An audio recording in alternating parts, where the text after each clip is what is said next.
अनेकदा रात्री 3 नंतर झोप उडते. शरीर काहीतरी सांगण्याचा प्रयत्न करत असतो, पण आपल्याला ते कळत नाही. काय असतं नेमकं? तर ना गजर, ना आवाज.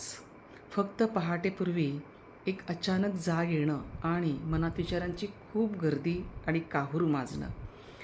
यावरून तुमचं शरीर तुम्हाला काहीतरी सांगत असतं आणि तातडीचा संदेश देण्याचा प्रयत्न करत असतं. पण ते काय? तर 3:30-4च्या सुमारास जेव्हा डोळे उघडे ठेवून आपण बेचैन होतो, जाग येते आणि जरी अचानक अनियमित वाटत असलं तरीसुद्धा ते सहसा तसं होत नसतं.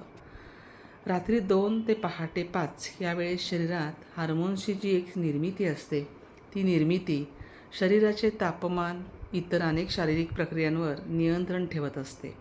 तसंच कॉर्टिसॉल हे जे आपल्याला सतर्क आणि जागृत ठेवणारं हार्मोन आहे, ते या वेळेत हळूहळू वाढत असतं.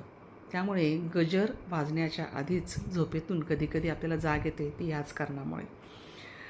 मेंदू हा REM म्हणजेच झोपेला धोक्याचा संकेत समजत असतो आणि या अवस्थेमध्ये मेंदू, आठवणी, भावना आणि दिवसातील न सुटलेले जे विचार असतात, त्यांची प्रक्रिया आपल्या मेंदूत सुरू असते.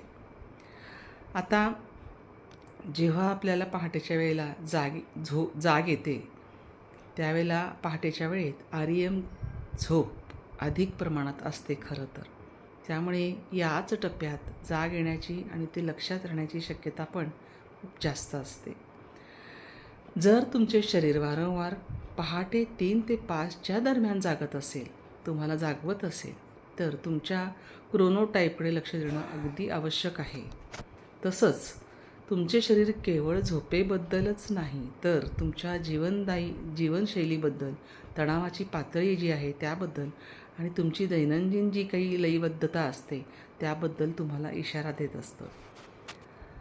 आणि म्हणूनच आपण जेव्हा झोपेमध्ये जाग येते, तेव्हा या गोष्टींचा विचार करायचा असतो की शरीर आपल्याला काय सांगतं आहे.